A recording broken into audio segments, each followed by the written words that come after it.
Bismillahirrahmanirrahim. Assalamualaikum warahmatullahi wabarakatuh. Kami dari kelompok 3 kelas B mata kuliah Technopreneurship akan mempresentasikan hasil dari diskusi kelompok kami. Nah, adapun judul besar dari hasil diskusi kelompok kami yaitu Alami Syariah. Sebelum masuk ke presentasi, saya akan memperkenalkan teman-teman saya. Yang pertama ada Ainun Musdalifah dengan NIM 6020124159. Yang kedua Fadia Nurul Hairiyah dengan NIM 6020124139. Yang ketiga ada saya sendiri Muhammad Fauzi Anas dengan NIM 6020124086. Dan yang terakhir ada Muhammad Ayus Fikra dengan NIM 6020124129. Selanjutnya, adapun profil startup syariah Alami Syariah, nama Alami Syariah PT Alami Fintech Syariah, berdiri pada tahun 2018 di Jakarta, Indonesia. Sektor peer-to-peer lending syariah, fokusnya pada memberikan akses pembiayaan halal kepada UMKM Indonesia. Nah, Alami Syariah ini terdaftar dan diawasi oleh EOJK, diawasi juga oleh Dewan Pengawas Syariah DPS.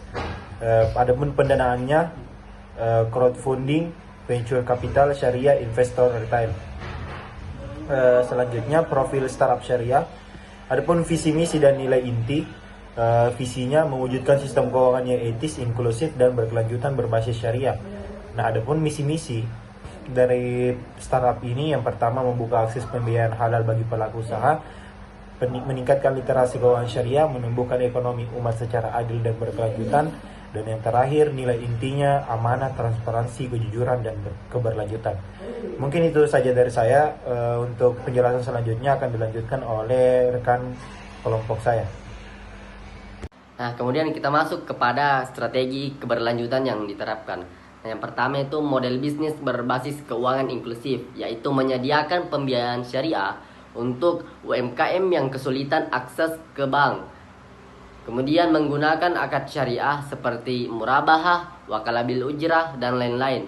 Nah, yang kedua itu dampak sosial dan lingkungan. Itu fokus pada pemberdayaan ekonomi lokal. Nah, juga monitoring dampak sosial melalui pelaporan berkala dan menghindari pembiayaan pada sektor yang merusak lingkungan.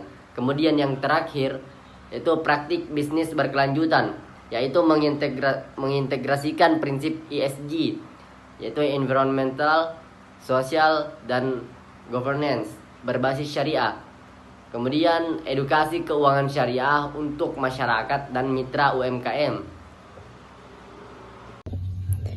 Baik, materi selanjutnya itu mengenai integrasi prinsip syariah, di mana yang pertama ada syariah compliance. Seluruh proses bisnis diaudit oleh Dewan Pengawas Syariah. Kemudian setiap akad disesuaikan dengan fatwa DSN sampai MUI. Kemudian ada keadilan dan transparansi. Yang pertama, akad dijelaskan sejak awal kepada kedua pihak. Kemudian tidak ada riba, gharar dan maisir.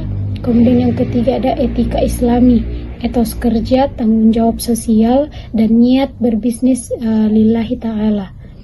Nah, kemudian selanjutnya akad dan produk pembiayaan, di mana yang pertama ada murabahah, jual beli barang dengan margin keuntungan, biasa digunakan untuk pembelian alat usaha. Kemudian ada wakalah bil ujrah, di mana digunakan untuk pembiayaan jangka pendek dengan fee jasa. Kemudian ada card untuk keperluan sosial seperti bantuan darurat tanpa imbalan. Dia itu semuanya disesuaikan dengan prinsip maqasid syariah, di mana menjaga harta, jiwa, dan keadilan. Selanjutnya itu ada tanggung jawab sosial dan spiritual, zakat perusahaan, dan GCR syariah. Pertama, Alami itu menyalurkan zakat melalui mitra amil terpercaya, kemudian program sedekah dan wakaf produktif. Selanjutnya ada spiritual branding, di mana dia membangun kesadaran bahwa bisnis syariah itu bukan hanya bebas riba, tetapi juga membangun maslahah atau kemaslahatan umum. Mungkin sekian dari saya, selanjutnya akan dijelaskan oleh rekan saya. Baik, selanjutnya adapun tantangan dan rekomendasi startup alami syariah.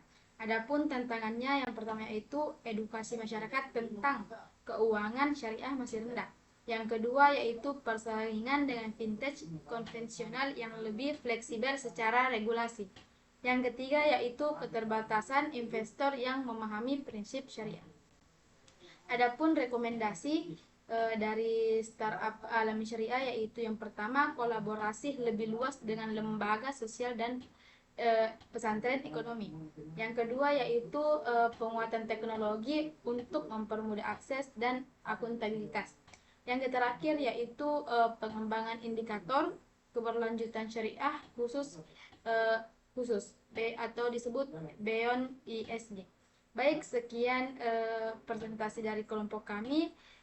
Baik, assalamualaikum warahmatullahi wabarakatuh.